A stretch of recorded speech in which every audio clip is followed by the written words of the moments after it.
So Bob emails, let's read and answer. What do you say? I think you should have a Donny Osmond poster in this room. Why? I don't know. Just get something on the wall. Let's read some emails. Patron Chris says, I'm an admin on the Facebook fan group. Just chiming in here. Thank you so much, Patron Chris, for being an admin on the Facebook fan group. Going on with the email. I'm currently studying a diploma in relational counseling here in the UK, and I try to... Just chiming in here, what do you think about the change that we're trying to make in our field from marriage and family therapy as a name to relational therapy? First I've heard of it. Yeah, it's been in the works for a long time because it's more descriptive. Yeah. And, marriage and family therapy has problems because it excludes non-married people. Right. Couples. And we concern ourselves with relationships generally, not with people who are in a formal legal family or marriage together. Right. And you can come to a relational therapist as an individual and talk about your relationships. You know what I mean? Mm-hmm. But, I'm not holding my breath that we're going to change anytime soon, because we still call ourselves marriage and family therapy. Our license is still marriage and family therapy. Our degree is still marriage and family therapy. Our professional organization is still American Association of Marriage and Family Therapy. It is, we've been trying to change it to couple and family therapy for 40 years, particularly back in the day, to acknowledge gay couples that couldn't get married according to the law. You'd think they'd not have this kind of resistance.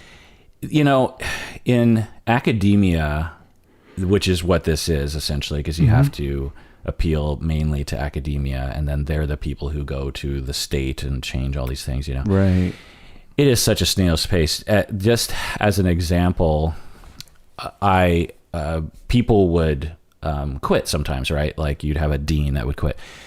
And we would go on a search to find someone, and we would find someone, and they would be the interim dean, for example, for 3.5 years. Wow. So at a university, you can have a job that's considered temporary, and it's literally in the title. You are interim dean, and it's not an anomaly that it's 3.5 years. It's like totally like, well, we just quickly found someone for this job, and so it's on the agenda that within 5 years we'll find someone that's more permanent. It's that kind of mentality in universities. Wow. It's just, everything is just like considered, well, we'll tackle it some other time.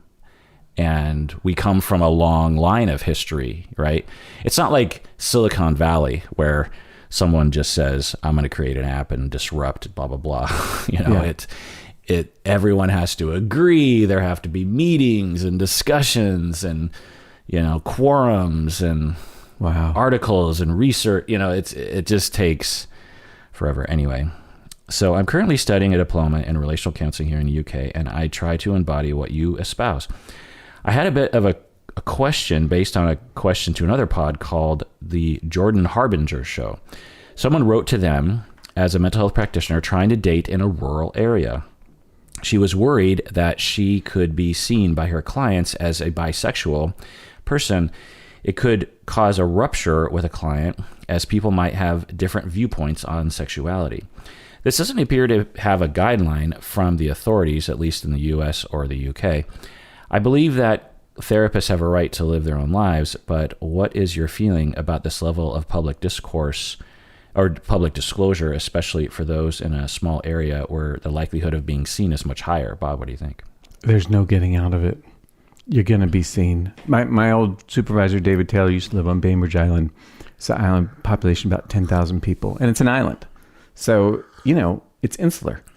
And he'd say, I hated it. I'd be out in the front yard mowing my lawn with my shirt off, and my clients would walk by. Or I'd go down to the grocery store and I'd bump into my client's, spouse or something. And, it's just how it is. This is no getting out of it. So I hope that the person will just go ahead and live their life. And yeah, they might run into homophobia, and that sucks. And it would be a tragedy to not live your life. Right. Yeah. Yeah, absolutely. Therapists are allowed to live their lives. Client harm should be considered. but this is far below, like I'm trying to think of a situation where if you're in a rural area, you should think about your clients. Like I'm thinking but even a political point of view, you should be allowed to protest. You should be allowed to vote. You should be allowed to, put a sign on your front lawn and talk about, that's the American right. You have the right to participate as a voter. I'm just trying to think of anything that I would consider to be crossing a line of risking too much client harm for your own autonomy, I suppose. Can you think of anything? I can't really think of anything. Because to me, what often gets talked about is, well, you can't get super drunk at the bar. And I'm like, well, why not? Yeah.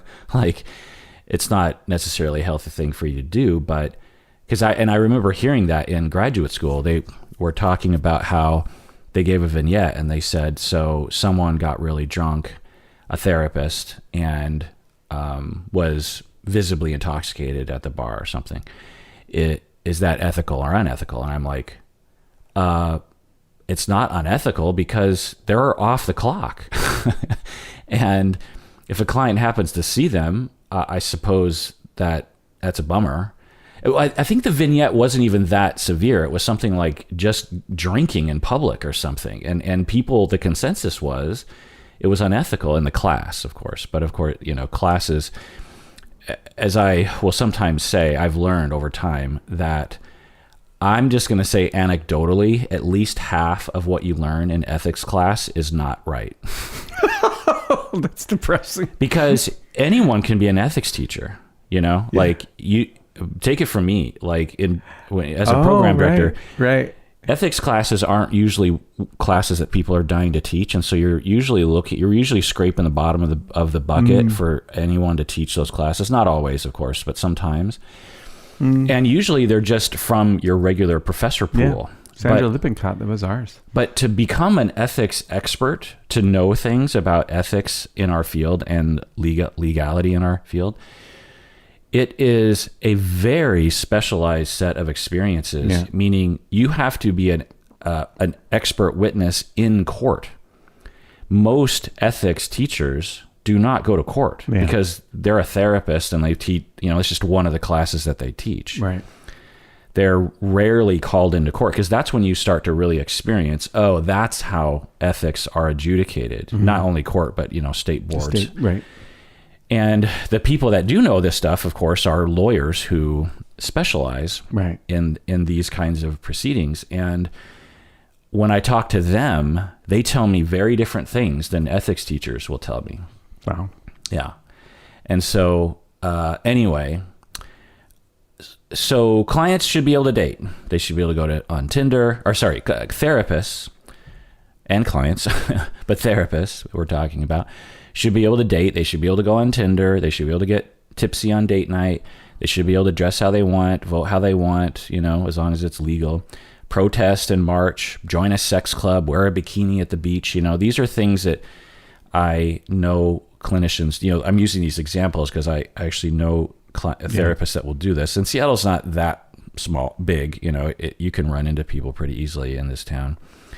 And if a client is affected, then you discuss it in session. If you run into a client, or you tell clients, look, if you ever run into me in public, if you're, say, on Tinder or something, and as a therapist, and some of your clients might be on Tinder, because the way that, swiping right and left works is you'll go through dozens of faces in one day and could easily come across someone that Yeah. And so you might not necessarily say I'm on Tinder, but you could say to a client, you might run into me in public or online. And if you do, please let's just talk about it. Don't feel like you've invaded my space or something, but I just want to make sure that our relationship is good and that your treatment isn't hindered in any way.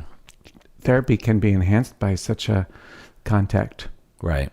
By contact, I mean a therapeutic contact in the middle of a session when you're talking about, I saw you on Tinder. Therapy can be enhanced by having that kind of intimacy, that kind of, boy, I'm using all the words that sound provocative. That kind of connection in therapy can be helpful. It's unfortunate that the word intimacy now is a word for sex. Yeah. Because that wasn't the case when we were growing up. No. Intimacy was closeness emotionally. Yeah. And then it became a euphemism for sex. Right. That people would use because they were trying to avoid saying sex. And right. Now intimacy is just, it just means, it's sort of like the word moist is now considered gross. Did you know that? I've heard something about that. People don't like that word or something. Yeah. I don't get it, really. Yeah. I think for our generation, it's like, why not? Because we heard the word moist being used in non-sexual. Yeah. My basement. Yeah. Which was damp. Or this fudge. Right. This cake is moist. Right. Moist cake. Yeah, sure. Or I love this, moist cake. This steak is moist and juicy. You know? Yeah. But I feel like at some point it started being used exclusively in sex or in bodily fluids of some kind. Maybe you're sweaty and moist or something. And then eventually it just became established that the word moist is a disgusting word and should never be used. And it's the one thing that I'll tell you that I feel like I will eventually become an old man shaking fist at a cloud because of these kinds of things. The other hill I like to die on is short shorts. I'll talk about that sometimes, about how, like right now I'm wearing short shorts. You can see them, right? You can see yeah. You can see my thighs and whatnot. Sure. And the shorts I'm wearing right now are actually long compared to the shorts from the 70s. Oh, sure. When I wore a lot of shorts. Watch any NBA basketball. Yeah, right. Yeah. And that wasn't to be sexy. That was just, and to me, it was rational. It's because if you're going to wear shorts, you want to be unencumbered. Uh-huh. You know, you don't want things to get in the way. There's a reason you're not wearing pants. Right. And to me, shorts, running shorts, workout shorts, hangout shorts are supposed to, anyway, getting back to your email. Also, you know, if you are bisexual and your client is biphobic, then, and that ruins or threatens the treatment somehow, then screw your client, honestly. Just because your client has this biphobic, bigoted point of view and that somehow trips them up in terms of their treatment, then, you know, honestly, they can go to hell. I'm so tired. It's 2021, people. Like, get over it. Grow up. There are bisexual people in the world. There are gay people in the world. There are trans people in the world. Everything's fine. And let it go. And so if you are bisexual and you're in a small community that there's a lot of biphobia in the community, then, you know, I just say, you know, live your life. Having said that, you know, for some people, they're concerned about building their practice and are worried that if they live how they want to live, they're not going to get no one will want to go to them because of one identity or another. And so, you know, maybe you have to make some tough choices around that. You know, it does seem to me two things occur. One is if I'm bisexual and I have a biphobic client and they're willing to work with it, like their own biphobia, that's a real potential. I don't know that it's always the case. I probably rarely are people, you know, but occasionally there's probably going to be people. I don't think we should vilify people that are biphobic or homophobic. I think if it is unwholesome to be around them because it impacts our own welfare and well-being, then yeah, so be it. But if I have a client that's biphobic, that's not a reason to eliminate them from treatment. And if I'm having a countertransferential response to that, it's worthy of supervision and the potential. And maybe 9 times out of 10 that's just going to go nowhere. But maybe there's an opportunity for at least one person, maybe, to grow. And if I could be a facilitator of that if I'm the bisexual therapist in the small town. Absolutely. The other thought I had was a true story about a therapist I know who does not live in the U.S. She's from another country, who was dating somebody who was a little bit younger than her, about 6-7 years younger than her, who had dated one of her clients who was twice as younger. So roughly the ages were, my friend was 28, her boyfriend was 21, And the girl he was dating was 14. So who The was the girl he client? had dated. And my friend was the young girl's therapist. Right. So she was involved with this guy who had dated her client. Right. So she's 28. She has a 14-year-old client who has an ex or a current partner who the therapist used to date. Actually, the therapist was dating the guy because after he had had a relationship with the youngster. Well, if that's true, I mean, that's child abuse. It is. Yeah. She ended that relationship, and it was tricky because she couldn't talk to her client about it. Oh, interesting. Yeah. Yeah. I don't know what she did about the legal thing, about the reporting. I'm not sure. Well, it's the police in our neck of the woods. Yeah. So anyways, there are some circumstances under which, it's going to have an impact on your life, and you maybe make some choices about, like, that would be a really very rare one. Totally colored a view of the man.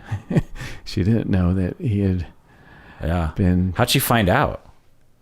Did the client say? I think the client talked about... Oh my God. Yeah, Can you imagine you're dating someone and your client who's 14 says, someone abused me and he da-da-da, and you're like, wait, is that the dude I'm dating? Yeah. Whoa. And she couldn't tell him because it would have been a violation of her client's privacy. Right. So that she ended that relationship without a word. Yeah. Wow. And as I recall, it was painful for her to do that because she liked the guy.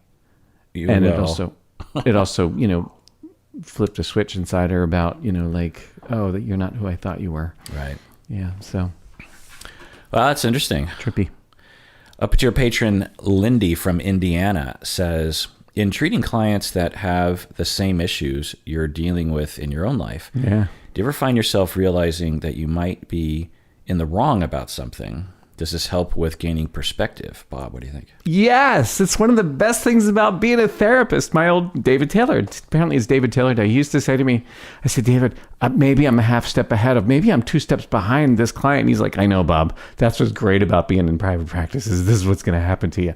And I'm like... 2 steps behind, meaning that you're helping a client with an issue and they're further down the road of recovery than you are. Their development is beyond my own. Yeah. And that would, make me anxious, nervous. That guy was fearless. He'd just take anything on and just learn about it. Right. And so, he said, yeah. So, yes, it's really cool. I had a student in my class once and we had a discussion about, should you give homeless people money? And I was stating my very certain, a little bit aggressively certain opinion that you should not do that, right? And she said, well, what if they need money, right? You're walking down the street, you see somebody and they need help. It's obvious they need help. They're asking for help. And you give them some money. I'm like, well, they're just going to use it for drugs. And she said, well, so what? What if they do use it for drugs? Then what? What? Maybe you're helping them hit bottom. Who knows? Maybe, and I really listened to that, and I flipped my attitude about giving money to people that are homeless. Now I just do it without any compunction at all, and I don't know where that money's going to go, and I don't think that matters. And I'm often very grateful to that client for teaching me. I you know what I ought to do is I ought to just send her an email and tell her I'm grateful to her. She was a lovely young woman. And very frequently I am in session as a therapist, and about, halfway through an intervention or some kind of action I'm doing with a client, I'm thinking, oh, this applies to me. Yeah. And it always is liberating. Yeah. Or I can't think of a time where it's not, where I feel liberated, and that's the word, I think that's the best word for it, is when, like, I'll be talking with a client and they will be perhaps exhibiting behavior that I observe in someone that hurt me. Someone hurts me, hurts my feelings. I'm angry or brooding or something. And then I'm with a client and they're doing something that's similar to the person that hurt me. And I, as a therapist, have an inner perspective and have compassion. That's my mode and I'm not hurt by the client, so I'm free to think more differentiatedly. And so I'm thinking, oh, and I'm talking to them. I'm like, well, you did that and that's not okay, but we understand where that comes from and da da da. Right. And then it'll hit me, oh, that's probably what that person did to me, and or that's what I'm doing to other people or something. True. And it's liberating because in that moment I see the matrix for what it is, which is that 99% of the time we're hurt secretly, reasonably, and reacting reasonably, and misunderstanding each other so frequently. It's such a common scenario. Yeah. Then I will either kind of recover from whatever is going on in my personal life, or I'll resolve to take action as soon as the session is over. Right. Like reach out to that person or apologize or something. Yeah. So it happens to me all the time too. Yeah. Yeah. It's one of the great things about this kind of career. Yeah. And just as a similar scenario, I've had clients, not frequently, but occasionally, that will exhibit behavior that, or have a personality trait of someone in my past that might have really hurt me. Yeah. And as I'm treating them, I'm realizing, oh, you're like so-and-so. Right. And I have this really interesting inside view, perhaps, of this person from my past, who's, you're doing what they did, right. But you're coming to me for help. Right. I'm not the enemy. Yep. And so now, of course, I'm prone to countertransference against this client because of maybe my feelings of the past, but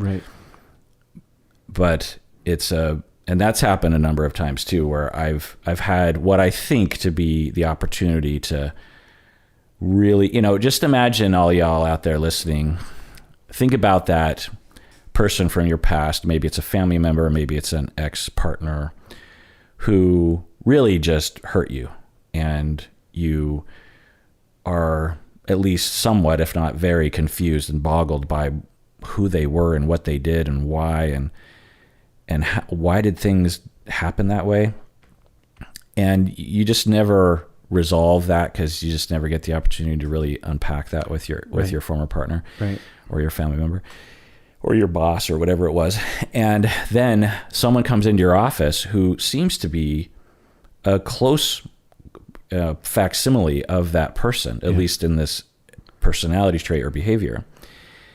And now your job is to figure out why they are the way that they are, and you get this opportunity to go, oh, yeah.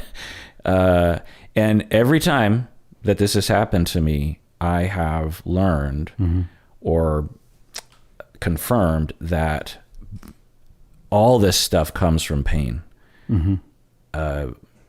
infidelity, abuse, lack of consideration of your feelings.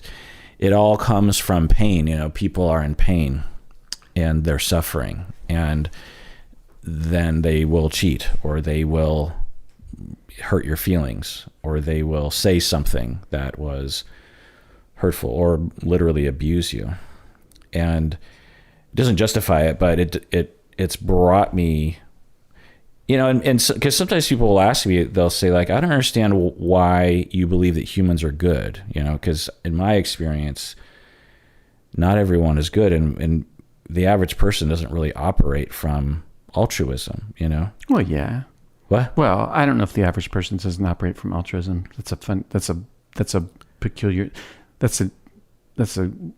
That word is. Oh, I got lots of thoughts about that word. Sorry, I think I'm. You have no words about that. About how many words you have about that word. That's true. You have a lot of words. I think my brain just went on a tangent. I interrupted. Sorry. Well, tell me. I can't remember what it was. Oh. Oh, altruism. I don't believe in it. I think we always have some self-interest. Oh. Yeah. Well, it's a belief system, and some people will blanch at how I believe that humans are good and that I see the good in people. Yeah. And, it's fine. It's just a belief. But the part of that might be because imagine everyone who has hurt you in your past eventually comes into your office as a client. Right. You work long enough, that's what's going to happen. Right. Then now you are the compassionate, healing presence in all those hurtful people in your past. Mm-hmm. They come into your office begging for help, mm-hmm. and you're there to help them. Imagine that, right? Yeah. Or everyone that you just imagine to be a bad person, someone who sexually abuses someone, say you weren't sexually abused, but it of its existence. And then someone comes into your office who's like that, or a racist person, or a, privileged person of some way. And you are now their all loving mother, essentially, as their therapist. And I think that changes your view to a more accepting, loving, I don't know, maybe even optimistic or point of view about human beings. Yeah, I should hope. Yeah. As a example of that, I had a client who actually was a therapist who was a hothead in public, and he would, in today's parlance, they'd call him a male Karen, which I find to be just a ridiculous phrase, but he in public would yell at people for various reasons, like if someone was playing loud music at the beach or something, he would go over there and he wouldn't be nice about it. It would really build up inside of him. So he's one of those people that would just walk up to people in public and just in a very not nice way say da da da. Yeah. And that was a big part of what we were working on. Yeah. And I learned, because I've experienced people like that, and I've seen people like that, and thought, what is wrong with you, right? Mm-hmm. But then I had a chance to learn what was wrong with one of them, and he was not a happy person. It wasn't. He didn't go home and say, I really got them. There was a lot of pain, and shame, and compulsive attachments to things, just like ruminating, I guess is the best word. That neighbor who will bother you about this and that. For you, it's just this occasional thing that's bothering you, but to the neighbor, they can't sleep at night because of that thing that's happening on the border between your house and their house. Right. Like it's plaguing them. Yeah. And by the time they, their plague overcomes their restraint, they're blowing up. They're a bursting volcano, and then they come at you, right? But they're seething about this. It's not a pleasant experience, right? But it's always framed as like, look at this entitled person, DDD, and it's like, it's probably a part of it. But there's a lot of really suffering human beings with a lot of ongoing distress and pain and anxiety, and then occasionally their bad mood gets directed at you, and it's not, doesn't justify it. It's wrong. But whenever you see someone like that, just know, at least a part of your conceptualization is like, that person is suffering. They're suffering. Like it's not just today. Yeah. It is an ongoing thing for this person in all likelihood, Anyway, let's take a break. What do you say, Bob? Let's take a break. All right, we're back from the break. Anonymous upper tier patron from Arizona says, how do I process a painful ending of a therapeutic relationship with my therapist? Actually, we have a couple emails about this. Today, my EMDR therapist of 3 years told me that he is no longer accepting insurance after the first of this upcoming year. Mm-hmm. My cost for sessions will go from $10 to $150. Mm-hmm. I will not be able to afford that and continue seeing him. Words can't explain how heartbroken I am. We had a really incredible therapeutic relationship, and I know I will never find it again with someone else. It never occurred to me that this relationship could one day hurt me. I feel so many things that I'm ashamed of, like betrayal, rejection, worthlessness, self-loathing, because I'm relying on my therapist too much. How do I get all of this out of my system in session? A part of me thinks I should just have 1 or 2 more sessions to say goodbye and cancel the rest of my appointments to spare myself. Is that valid? Is it possible that this separation may be for the best, as it certainly feels like my attachment I've had all along has reached unhealthy levels? Bob, what do you think?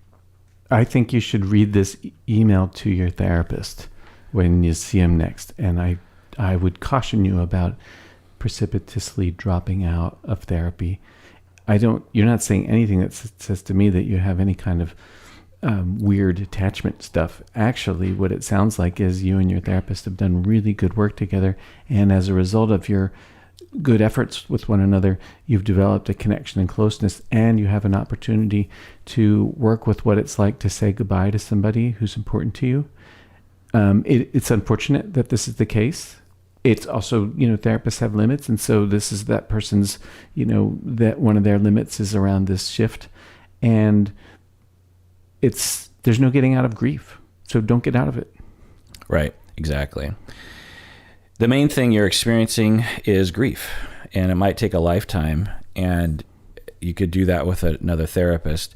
You're saying that you're not going to be able to find as good of a therapist, and I would say that there's a pretty good chance you will find another therapist that you can bond with as much, a good match. It just might take a few. You might have to go through 5 to 10 therapists before you find another good match like that, but I would highly encourage you look for that. Regarding canceling the rest of your appointments, I agree with Bob that that seems not like the best given what you're saying. I understand the impulse, and I've had clients do this to me where they are very hurt and distressed about an upcoming change, and it becomes overwhelming to them, and then they skip out, and it's fine if that's what they want to do, but if you want to really optimize your transition and your grief, then spending as much time with him and talking about all this stuff as much time as you have would really be helpful, I would imagine.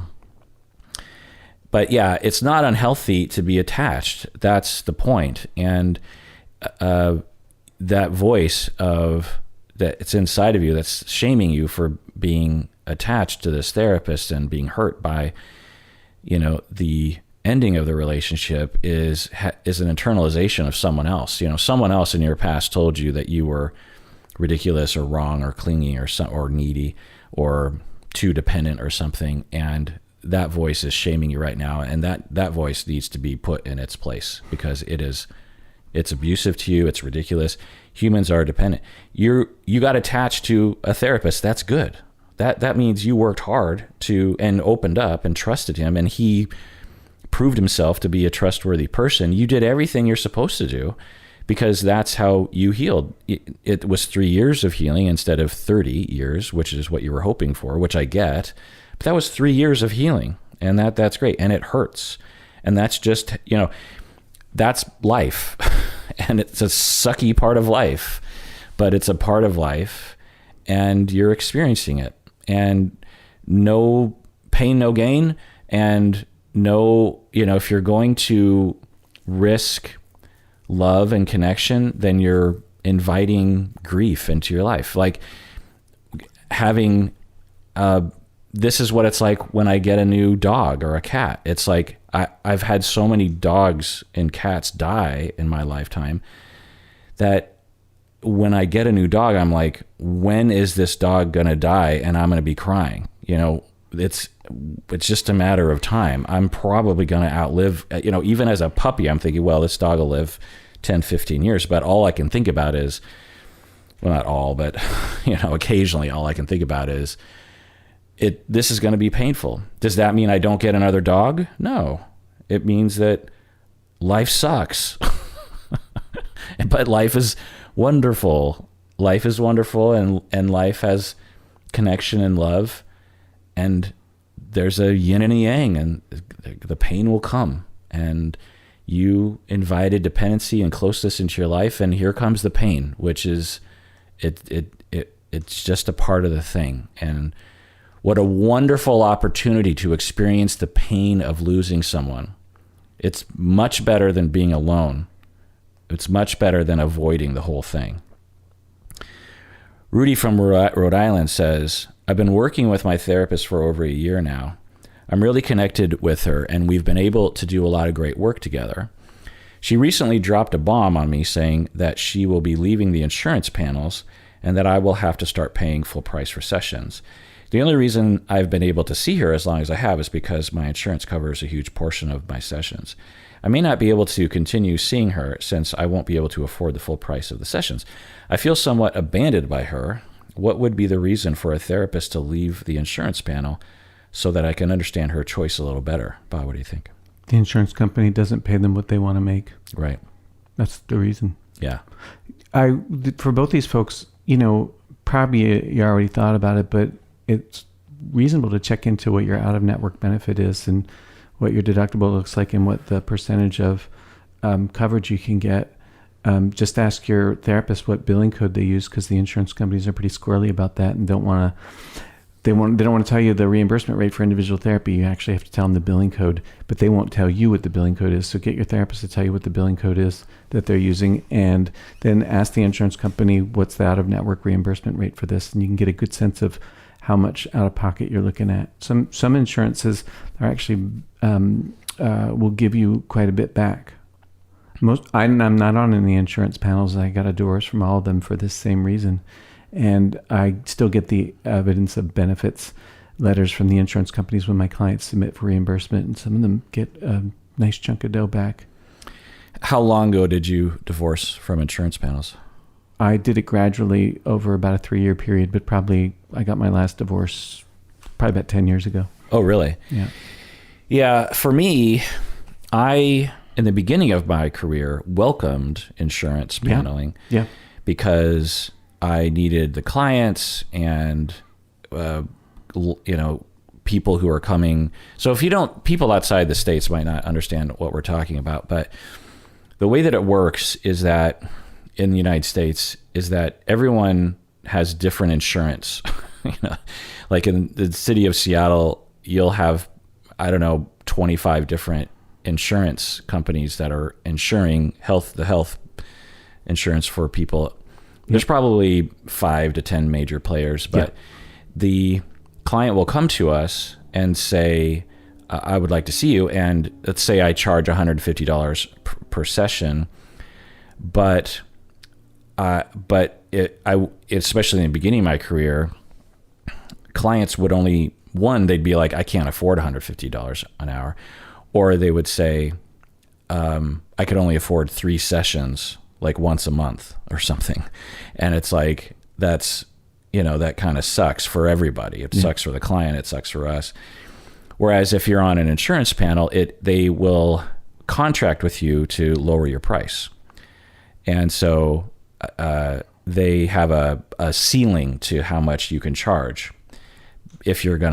So the insurance company comes to me and says, we will give you clients and we will pay for 90% of the fee for the clients. Therefore, you will have more long-term clients and you'll be able to, and we will just, clients will come to you specifically because you're on the panel, because there will only be a copay instead of the benefit that we're going to give our patients and ourselves. The insurance company is saying, we're giving you this thing, therapist. And the therapist says, and I will lower my prices for you. That's the contract. Yeah. And so now some insurance companies will have you lower the fee. The ceiling will be like 100 or 120, which is a pretty big discount from 150, right? But some insurance companies will discount it all the way down to like $40 or $50. Some of them are really hard to work with. Yeah. And so you could be a therapist and one client you're charging 150 and the next one is only being charged $50 because the insurance panel, the contract dictates that. Now, the therapist at any time can pull out of that contract. But in the beginning of my career, I had enough openings in my schedule that I took the insurance company, like Cigna, for example, would pay, $50 or something. And I was fine with that because it was a lot more money than I was getting paid at an agency, which was, $12 an hour or something.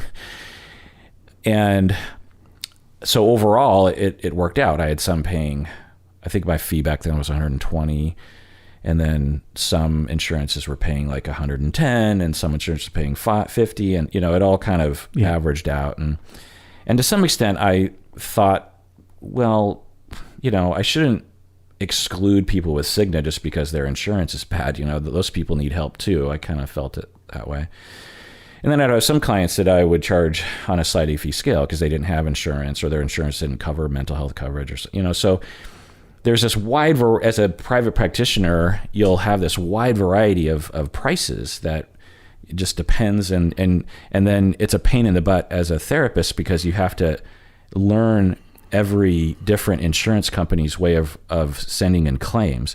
I'm guessing it's easier now with online portals, but back in the day, you would actually type out a claim for every session sometimes. And you get paid months later. And there would always be, there'd frequently be this kind of red tape you'd have to go through. And so when you get to a point in your career as a private practice therapist, where you have enough clients who will pay full price or will utilize their out-of-network benefit to bring your price down a little bit, then financially and just logistically it makes sense because you don't have to deal with the paperwork anymore to divorce from the insurance panels of just saying, I'm no longer going to contract with different insurance companies. And so a lot of therapists, and I see it more and more even in novice therapists these days, because there's so many clients begging for therapists, that people right out of the gate are like, I don't think I'll ever panel. I don't think I'll ever contract with insurance companies. I'll allow for out-of-network benefits. Sure. Like you said. So Rudy from Rhode Island, and for that matter, anonymous up-at-your patron from Arizona, it's, that's why therapists will drop insurance, because they can make a lot more money and it's a lot less work. Imagine a client showing up in your office and they just Venmo you or write a check, or you just charge their credit card for that session, as opposed to filling out a bunch of paperwork and mailing it in, or going on a really janky online form that you have to fill out some of these forms could take like 15 minutes to fill out just for one session. It's a pain in the butt. This one, Regents, it's the Blue Shield in Washington. Mm-hmm. Their portal was, I can't remember what it was called, but they made me change my password every month. Every month, they made me make a new password. Every month. Google doesn't ask me to do that. Facebook doesn't ask me to do that. But my own insurance company that I have for my own health insurance doesn't make me do that. But somehow this Availty, I think it was called, Availty was the website. And you know how much of because to every month. Yeah. So, and this went on for years. Yeah. So how do I come up with a new password? And two, where do I write it down? Like, how am I supposed to remember this? Because eventually I run out of my own passwords, because I have like 5 or 10 passwords that I just know that I use occasionally. But then, and of course, what people listening right now, well, you got to use like a password generator and stuff. And it's like, those were not available back then. Right. And I'm old and I don't want to do that. So don't make me. Yeah, actually security is diminished by that kind of frequent finagling. Yeah. Anyway, but I totally get that it hurts when your therapist tells you something that means you're no longer going to be able to see them anymore. You're not going to be able to afford them for one reason. Another thing that can happen is your therapist could just raise their rates, because that happens. Therapists can go from 120 to 150 or 150 to 200 or something. And you might be like, that, I just can't. In fact, that happened to me when I was a client. my therapist was giving me a deal.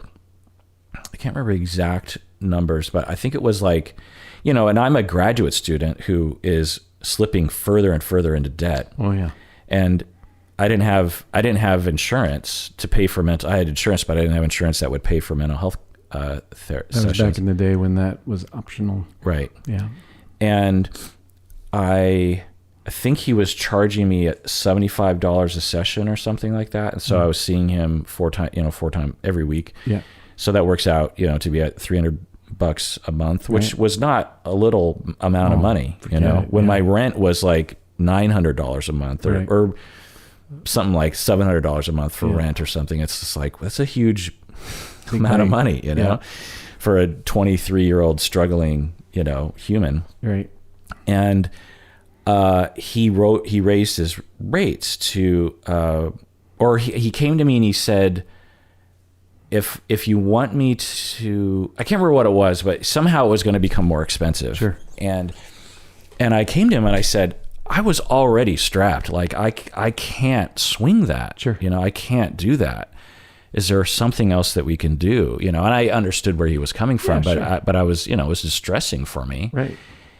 And I think he was fairly cold about it. Oh, really? Yeah. But he was kind of a cold therapist to begin with, which is kind of nice on a certain level because he didn't pull any punches with me, which I think I needed at the time. Uh-huh. But I do remember feeling, oh, this is okay. So all that's fine. In my looking back, I'm like, hey, he raised his rates. He was matter of fact about it. Yeah. And, you know, he was giving me a deal anyway, and he just didn't want to do that anymore. His practice was getting better and da-da-da. Okay, fine. And I was pushing back or asking him to relent. And then he used something from my life to say, you're resisting this change because of da-da-da, you know? You're resisting this change in my fee. You're pushing back because of your issue with so-and-so. I'm thinking it's really tricky because where's the transference? Where's the countertransference? This should be, all these kinds of hypotheses should be stated as such. They are hypotheses for a client to think about and consider. But if you state something like a fact, you invite somebody just to say no. It's like telling someone how they feel. Oh, you're angry right now. If they're not angry right now, or even if they are, being told that that's how they feel will usually invite they'll say no. Debate, yeah. But also, I felt like he was using what he knew about me to get more money out of me. Well, that's a countertransferential response. Yeah. And I'm like, you know, it'd be one thing if he said, well, you know, I'm sorry, but that's just the way it is. Hey, what's this like for you? Yeah. I wonder if it rings like this other thing.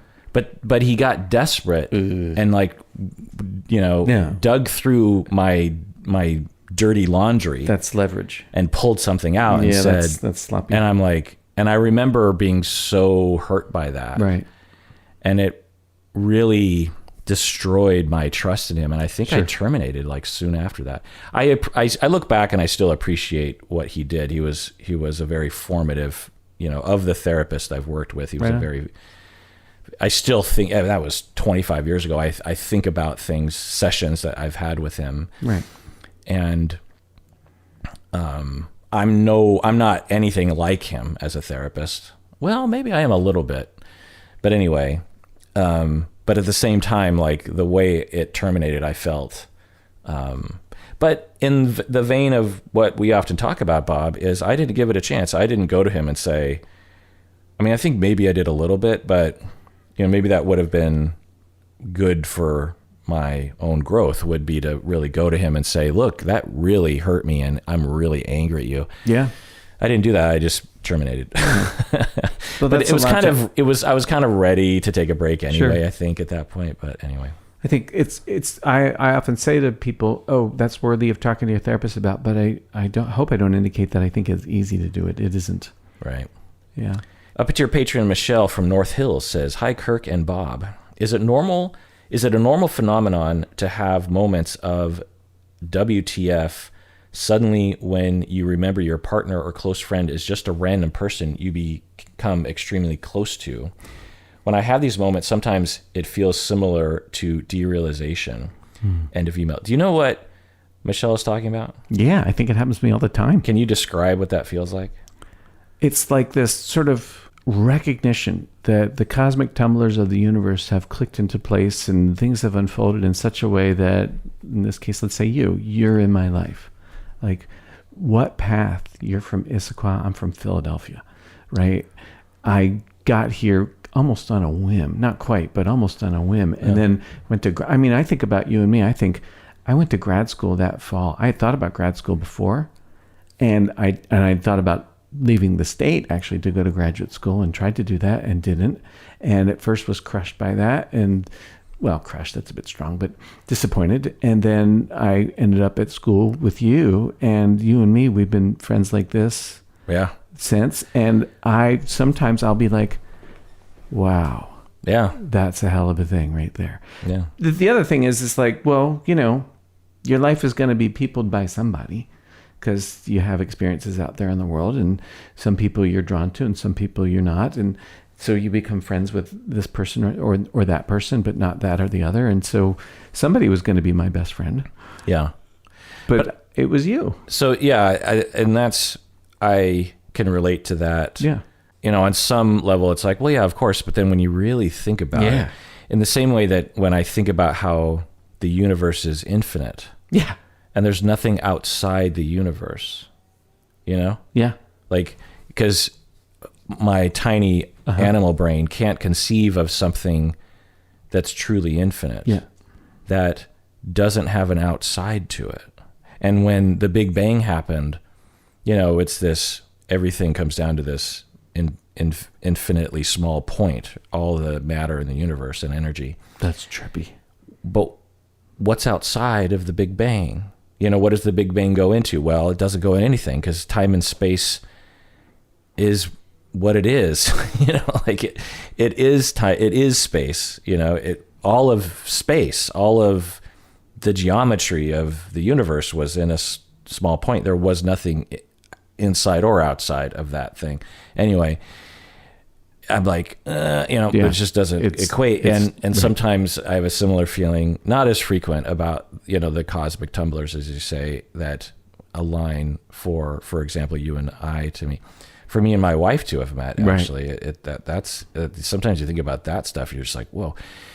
But I think what Michelle is also talking about is this feeling of this person isn't really connected to me. Yeah. I don't know how to put this into words, but I get that. Well, to describe that. Well, Colleen isn't connected to me. I mean, Colleen's my family. Yeah. But then, like, who's Colleen? Like, right. We're not, we didn't grow up together. We don't have history like that together. And yet she's the closest person I got to me. And it's like, there's not a connection. Right. It's sort of like when sometimes I'll just catch my eyes in the mirror. I very rarely look at myself in the mirror, not because I'm not vain, but because I just don't care. I don't know. And my wife, she'll say stuff to me. She'll be like, you have a thing on your face. And I'll be like, oh, really? But I've become much more conscious since I started making YouTube videos, because if I have like a bug on my nose or something, it's like I should probably pay attention to this. And I don't know if you've noticed, but my hair has become much more consistent over time. I don't know if you've noticed that. Did you say insistent? Consistent. But occasionally I'll look at myself in the mirror, in the eyes, and it feels weird. I'm like, who is that person? Who is that? Who am I? Right. I think a similar thing can happen when we look at our partner or we think about our partner and we're thinking, they're just a random person. I want to, and I feel like we're connected. Right. That they think of me. They know me. Yeah. I guess maybe that's another way to put it. They know me. I know them. But then sometimes it's like, do I know them? Do they know me? Yeah. How do I know that? I don't, actually, if I think about it, there's a chance that I don't know them. Yeah. And they don't know me. I only see what I want to see, or they only see what they want to see, and so the Matrix. It feels like what Michelle's saying is almost like dissociation, like derealization. Like I'm suddenly becoming untethered from the world and people. Do you ever do that with your own history? Like I think back when I was 11 or 12, what was my world? My world was, I had a red bike. I lived on that bike. It had a broken pedal, and on my right shoe, I would constantly had a little nub, and I would constantly try to pedal with one pedal and then this little nub on the right side, and my foot would slip off, and I have a scar on the inside of my ankle from the same bit of me just getting cut right over and over again. And that was my world. That bike was my world. I played basketball with my friends, and like that was my world. Was like I go up to school, I play basketball, and I ride my bike everywhere, and I have a cut on my ankle and a hole in my shoe. Right. In the same place, and that went on for years. And when I think about what I pay attention to now, like iPads, right? Like, remember pens? Right. So you're saying like it feels like a different person. It's like a different guy. Yeah. A different person. Right. And you know, it was like, you know, on a molecular level. Yeah. Right. Every 7 years, you change your cells. All your molecules change. Yeah. Yeah. Yeah. Yeah. And so I know there's a string of continuity from then to now. That's 43 years ago. But it doesn't feel, in some ways, it doesn't feel like that was my world. You know, my dad's wingtip shoes and the front porch with the bricks on the edge and the concrete in the middle, and the lamppost that kept rotting out and falling over, and the garage door that was hung crooked, which is now not even a garage anymore. My mother still lives there. And yeah, the feeling that I get as you're talking and I think about my childhood is that it's like it's like a movie that didn't happen or something. One you know really well, though. Yeah. Yeah. And maybe this happens as you get older, I think. particularly. Yeah. All right, Bob. Well, that does it for that episode of Psychology in Seattle. Everyone out there, please take care of yourself, because you deserve it.